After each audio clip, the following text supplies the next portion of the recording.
why am I the lone candidate of color on this stage? Fewer than 5% of Americans donate to political campaigns. You know what you need to donate to political campaigns? Disposable income. I guarantee if we had a freedom dividend of $1,000 a month, I would not be the only candidate of color on this stage tonight. That was Andrew Yang at the final presidential debate of 2019, making his pitch for his universal basic income plan.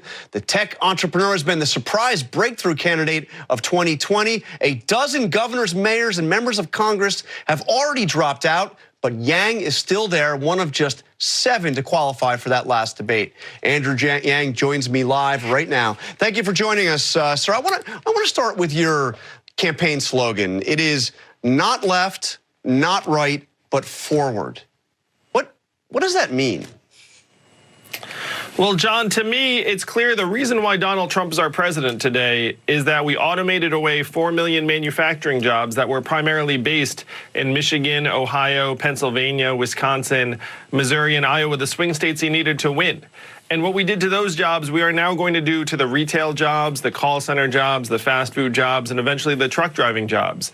We have to have a new way forward that works for all Americans, independent of your political affiliation. So that's what I mean by not left, not right, forward. These problems are technological and apply to us all.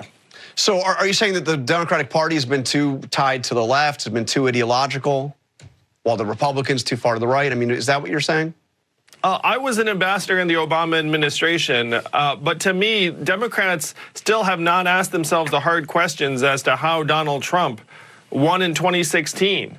Where if you look around the country, you see 30% of stores and malls closing, you see record high levels of stress, financial insecurity, student loan debt, even suicides and drug overdoses. These are the problems that voters talk to me about when I'm out there every single day.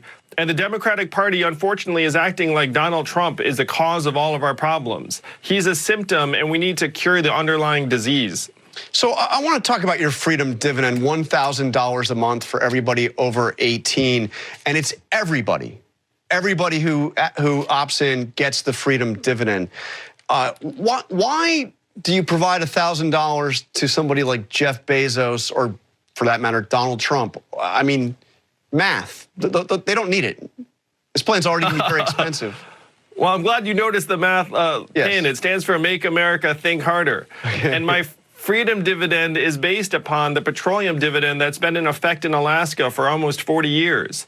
Everyone in Alaska is getting between $1,000 and $2,000 a year, no questions asked, and that's the richest Alaskan and the poorest.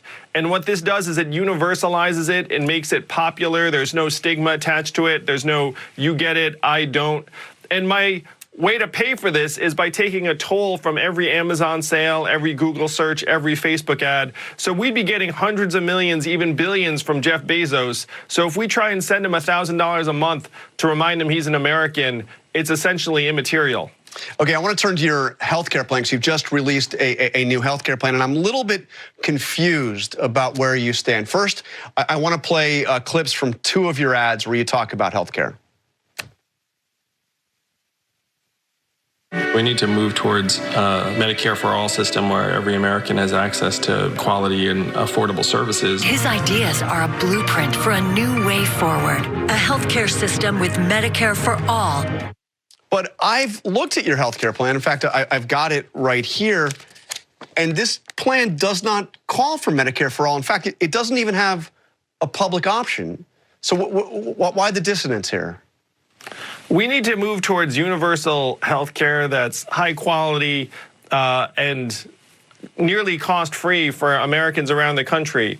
But reality is we have millions of Americans who are on private insurance right now, and taking those plans away from them very quickly would be untenable for many, many Americans. To me, the goal of the government has to be to demonstrate that we can outcompete private plans and then push them out of the market over time. And that's what we're proposing. But I'm confused. Your ad is explicit. Your ad says Medicare for all. Your plan is not Medicare for all. It's not even Medicare for some, because in your plan there's not even a public option.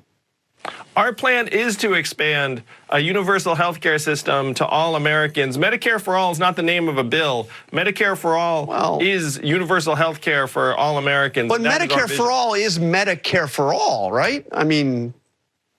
Well, our health care plan would be based on Medicare and expanding it over time to more and more Americans. You lower the eligibility age and then you make it widely accessible.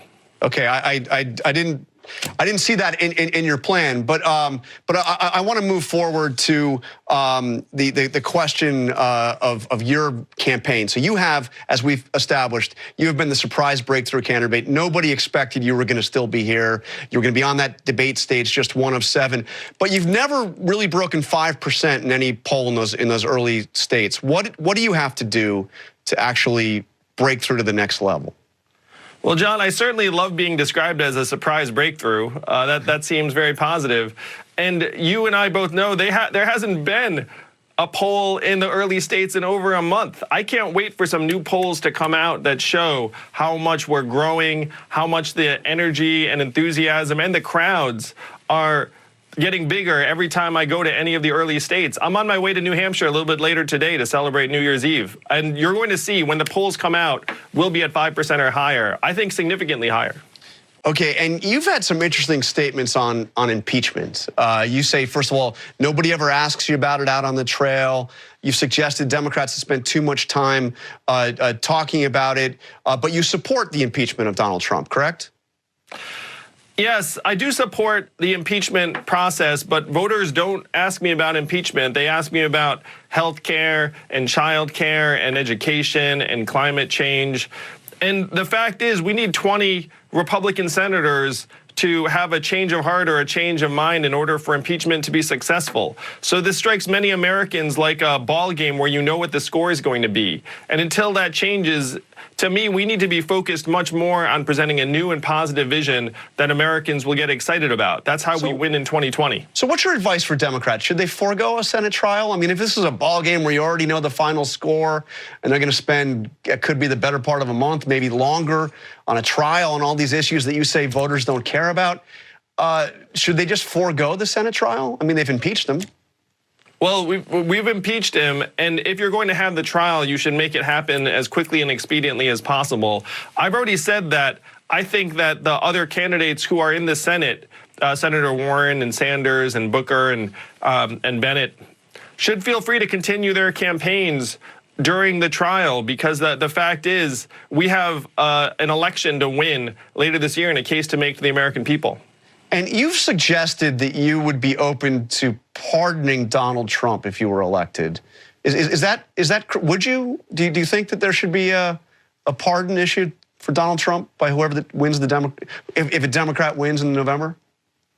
My focus is on solving the problems that got Donald Trump elected and moving the country forward. And if you look around the world, unfortunately, it's developing countries that have fallen into a pattern of the new president or the new leader prosecuting and sometimes imprisoning the former leader. That's not a precedent that's been set here in the U.S. And to me, that's something that I would be interested in maintaining. It's not in the country's interest necessarily to look backwards. We need to look forwards. So you would not want to proceed with prosecuting Donald Trump after he left office, and you would be open to a pardon? Or you think he should be pardoned? We would have to see what the facts were. We'd have to see what the charges were and what the Attorney General advises. But my interest is in moving the country forward. All right. Andrew Yang, thank you for joining us here on This Week.